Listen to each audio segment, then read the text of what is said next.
Osez-vous embrasser l'échec suffisamment de fois avant de réussir?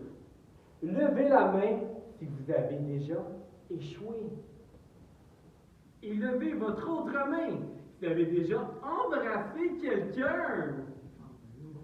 Oh, c'est déjà un excellent commencement! Monsieur le président de concours, cher collègue Toastmasters.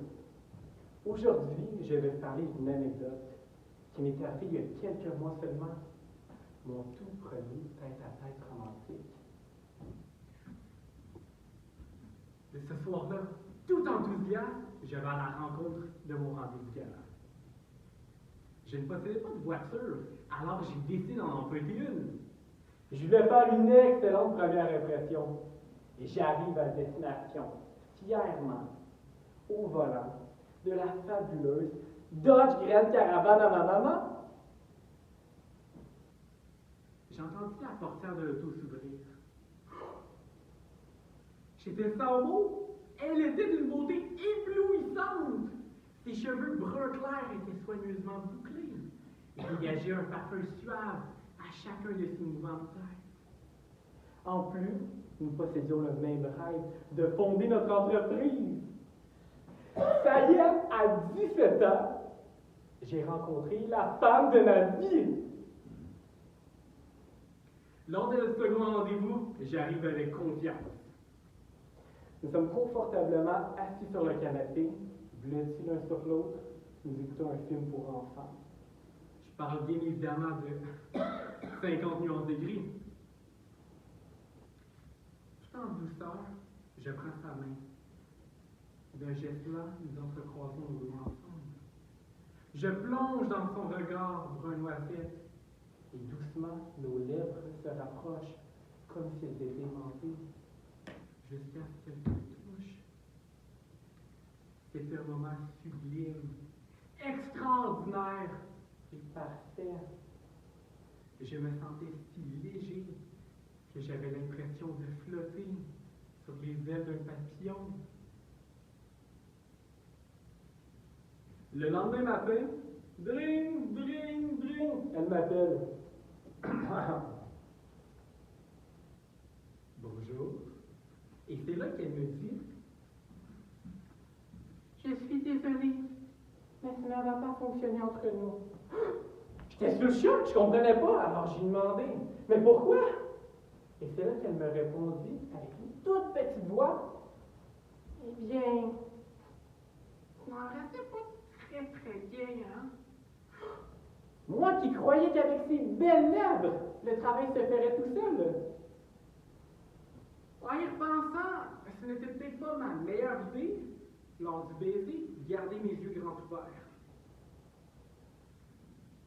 Et j'étais légèrement déçu que ça n'avait pas fonctionné. Et j'étais surtout préoccupé, parce que j'avais évidemment honte qu'elle en parle avec ses copines. Oh non, qu'est-ce que je vais dire à mes amis? Tout le monde va rire de moi. Est-ce qu'un jour, j'aurai avoir la chance d'embrasser une fille? Ça n'a pas pris de temps que j'ai fait ce que j'ai toujours fait. Je me suis retroussé les manches et j'ai rapidement vu le côté positif de ma situation. Oui, le côté positif. Parce qu'échouer, ce n'est pas un problème. Le seul problème, c'est de ne pas apprendre de nos erreurs. Alors, afin d'en apprendre au maximum de mes erreurs, j'ai décidé d'étudier la science de bien embrasser. Et j'ai suivi le tout de stages pratiques qui m'ont valu quelques mentions honorables. Quelque temps après mon tout premier rendez-vous galant, j'ai fait la connaissance d'une charmante fille. Elle est rapidement devenue ma meilleure amie, mais également mon amoureuse. L'important à retenir, c'est que parfois, nos plus grandes maladresses peuvent être nos plus grandes réussites. Échouer n'est pas une fin, mais bien un commencement. Et j'ai un petit secret pour vous. Chaque problème vient avec ses solutions. Par exemple, lorsque vous écrivez et que la mine de votre crayon se casse, jetez-vous le crayon à la poubelle ou bien vous allez l'aiguiser?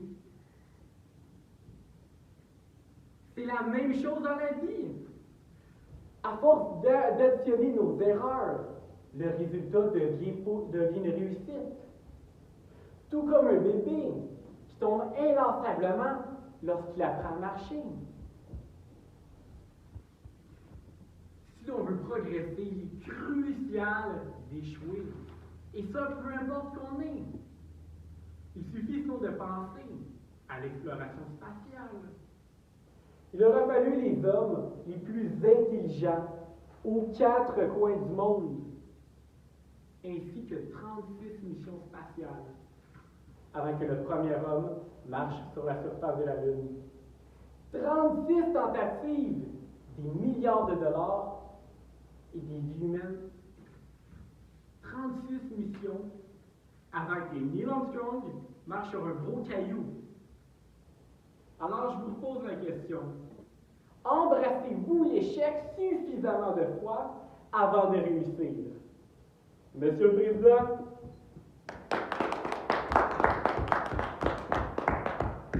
On va vous donner 1 minute pour compléter votre évaluation.